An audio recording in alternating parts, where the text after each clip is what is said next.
আপনারা আজকের থাম্বনেল দেখে বুঝতেই পেরেছেন যে আজকের ভিডিওটা হতে চলেছে সাইকোলজিক্যাল থ্রিলার, মার্ডার মিস্ট্রি এই সংক্রান্ত উপন্যাস নিয়ে। আমি চেষ্টা করেছি উপন্যাসের বইগুলোর মধ্যে ভ্যারিয়েশন রাখার, যাতে আপনারা আপনাদের পছন্দ মতন বইগুলো বেছে নিতে পারেন। তাহলে চলুন শুরু করা যাক। ভিডিও শুরু করার আগে আমি একটা কথা বলতে চাই, যেটা আমি আগে একটা ভিডিও আপলোড করেছিলাম। সেখানে আমি বলেছিলাম যে ভিডিওটা হতে চলেছে এক্সপেরিমেন্টাল। হ্যাঁ, অবশ্যই আমি যেটা খেয়াল করতে চেয়েছিলাম সেটা আমি ভিডিও আপলোড করার পর বা এতদিন পর আমি বুঝতে পেরেছি সেটা, যে দর্শকের অনেক বেশি পরিমাণ বই যদি দেখানো হয় তাহলে তারা সেটা খুবই আগ্রহ সহকারে দেখে। সেখানে শুধুমাত্র তাদের বইয়ের নাম এবং প্রকাশনী তার দাম এইটুকুনো জানালেই বোধহয় তাদের হয়ে যায়। বইটার সম্পর্কে সেভাবে ডিটেলসে শুনতে বা বইটা সম্পর্কে আরও ভালো করে বুঝতে, সেটা নিয়ে দর্শকরা মনে হয় না খুব একটা আগ্রহী। মাত্র একজন, আমি কমেন্ট এখানে দিয়ে দেবো, তো মাত্র একজন বলেছিলেন যে বই সম্পর্কে আরেকটু ডিটেলসে বললে ভালো হতো। তো ঠিক আছে, দর্শক যেরকম তাদের পছন্দ মতন তারা ভিডিও নেবে, সেটাই স্বাভাবিক। আমি আমার বই কেনার ক্ষেত্রে ওভার কনজাম্পশন পছন্দ করি না। আমি যে কটা বই পড়তে পারি সে কটা বইই কিনি। সেখানে অবশ্যই আমার বাজেট অবশ্যই কথা বলে। বাজেটের জন্য সেটা আমাকে করতে হয়। জানি না পরবর্তীতে আমি কি করব। ভিডিওতে ভালো ভিউজ আসবে বলে বা খুব চটজলদি ভিডিওতে বেশি আমি ভিউ পাবো বলে আমি এরকম বারবার বেশি করে বইয়ের কথা তো আমি এভাবে বলবো না, বা সেরকম বেশি বই আমি কিনেও দেখাবো না।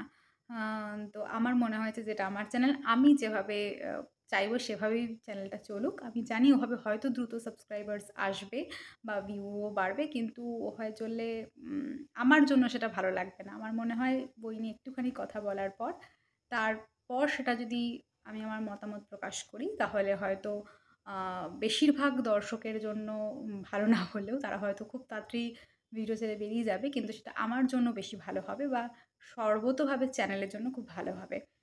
তো চলুন এই সমস্ত কথা বাদ দিয়ে আমরা আজকের ভিডিওতে ফোকাস করি।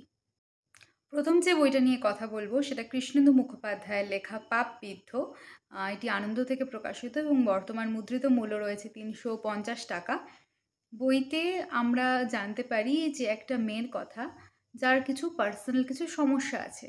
সেই সমস্যার জন্য তাকে তার বিবাহিত জীবনে তার বেশ কিছু সমস্যার মধ্যে তাকে পড়তে হচ্ছে, এবং সে এবং তার হাজব্যান্ড এই সমস্যাটা নিয়ে প্রবলেম ফেস করায় আর কি।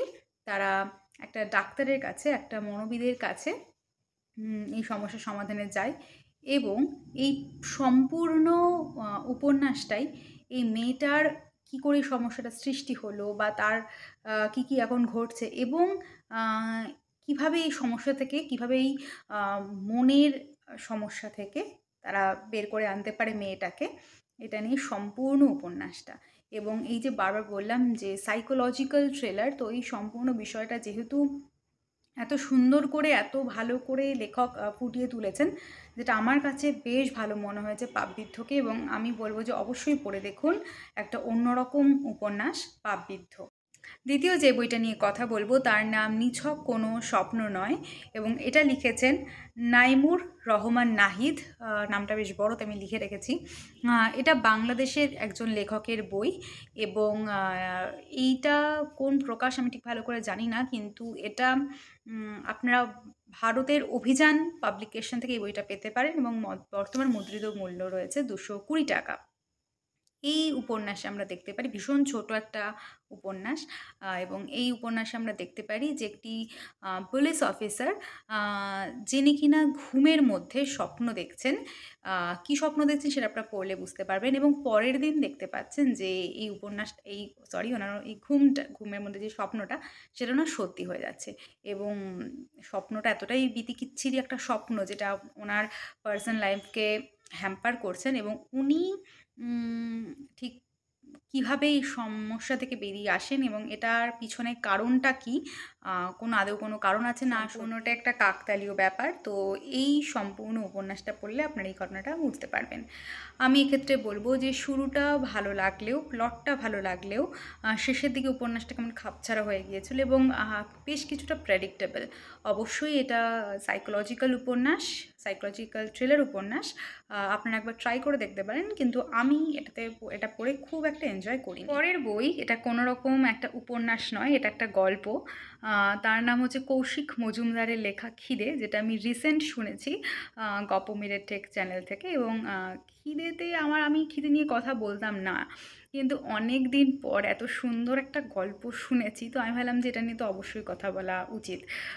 কারণ আমি কমেন্টে দেখলাম অনেকেই বলছেন তাদের ভালো লাগেনি, তাদের এই লেগেছে সেই লেগেছে, কিন্তু আমার কেন জানি না মনে হয়েছে যে এটা নিয়ে মানে এত সুন্দর একটা কনসেপ্ট, অনেক দিন পর এত সুন্দর একটা কনসেপ্টের মানে কিছু একটা পড়লাম আমি।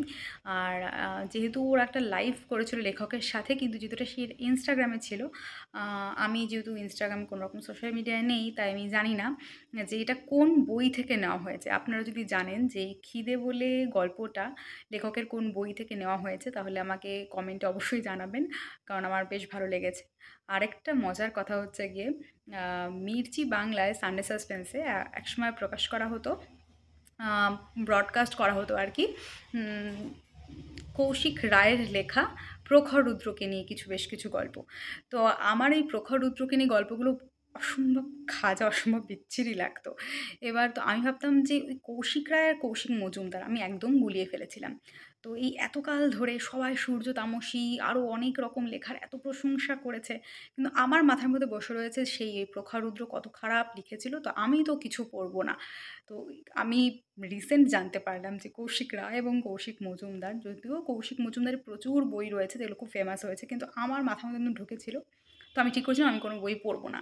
কিন্তু আমি কৌশিক মজুমদার আর কৌশিক রায়কে যখন আলাদা করে যখন আমি বুঝতে পারলাম, তখন আমার মনে হলো যে, আর খিদেটা আমার এত ভালো লেগেছে, তো আমার মনে হলো যে এবার লেখকের কিছু বই পড়ে দেখা যেতে পারে। তো খিদে আমার অসম্ভব ভালো লেগেছে। আপনারা নিশ্চয়ই অনেকেই শুনেছেন। গল্পটা শুনে আপনাদের কেমন লাগলো আমাকে জানাতে পারেন। আর ওই যে বললাম যে কোন বই থেকে নেওয়া হয়েছে সেটাও যদি আমাকে জানান, আমার খুব ভালো হয়। পরের যে বইটা নিয়ে কথা বলবো তার নাম যেখানে দেখিবে ছাই। এটা অভীক দত্তের লেখা, এবং এটা তখন আমি যখন কিনেছিলাম তখন এটা ইতিকথা পাবলিকেশন থেকে বেরোতো, এবং মুদ্রিত মূল্য ছিল 225 টাকা। এখন যত সম্ভব পাবলিকেশন চেঞ্জ হয়ে গেছে, সে সম্পর্কে আমি জানি না। তো এখানে দেখা যায় যে একটা ক্রাইম হয় এবং সেখানকার পুলিশ কিভাবে সেই ক্রাইমের সমাধান করে সেই নিয়ে এই গোটা উপন্যাসটা। এবং এখানে সবচেয়ে ভালো কথা যে একটা যে অপরাধীর সাইকোলজি, সেটা এই গল্পে এই উপন্যাসে কিন্তু বোঝানো হয়েছে, যেটা আমার ভালো লেগেছে।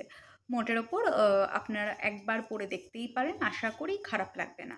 পরের বই আবার অভীক দত্তের লেখা ঝিঝি, এবং এই বইটাও ইতিকথা পাবলিকেশন থেকে বেরিয়েছে, এবং এটারও বর্তমান তখনকার মুদ্রিত মূল্য ছিল 225 টাকা। এখন যত সম্ভব প্রকাশনা চেঞ্জ হয়েছে, সে সম্পর্কে আমি জানি না। যত সম্ভব বুক ফার্ম হলেও হতে পারে, আমি অত ভালো করে জানি না। তো এই উপন্যাসটা একটা সন্ত্রাসবাদের গল্প আছে, এবং যে প্রোটাগনিস্ট সে তার কানে কিছু একটা শুনতে পায়। যে ঝিঝি কেন নামটা হয়েছে সেটা আপনারা পড়লে বুঝতে পারবেন।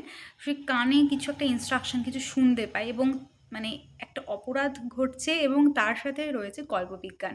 তো সব মিলিয়ে ওই গল্পের নায়ক ওই সন্ত্রাসবাদের ওই চক্রব্যূহে ঢুকে কী করে বা তার সাথে কী হয়, বা এই কল্পবিজ্ঞানী বা কোথা থেকে এলো, এর পিছনে সম্পূর্ণ বিষয়টা কী।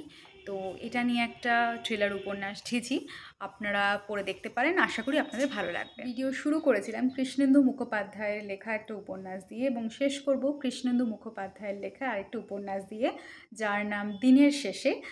এটাও আনন্দ থেকে প্রকাশিত, এবং বর্তমান মুদ্রিত মূল্য ওই 350-র কাছাকাছিই হবে। আমি খুব একটা ভালো করে খুঁজে পাইনি এটা। আমি যখন এটা পড়েছিলাম তখন এটা 19-20 বলে একটা ম্যাগাজিনে ধারাবাহিকভাবে বেরোতো, এবং সেখান থেকে আমি পড়েছিলাম। তখন যদি আমি অনেকটাই ছোটো ছিল, এবং তখনকার সময় আমার পড়ে আমার মনে আছে বেশ একটা স্পুকি বেশ ভালো একটা ফিলিং এসেছিলো আমার। তো আমি পরবর্তীতে আরেকবার পড়ে দেখেছিলাম, এবং তখন ছোটোবেলায় যে জিনিসগুলো আমি বুঝিনি, সেই জিনিসগুলো আমি বড় হয়ে আরেকটু ভালো করে ক্লিয়ার করে ব্যাপারটা বুঝতে পেরেছিলাম, এবং আমার বেশ বেশ ভালো লেগেছিল।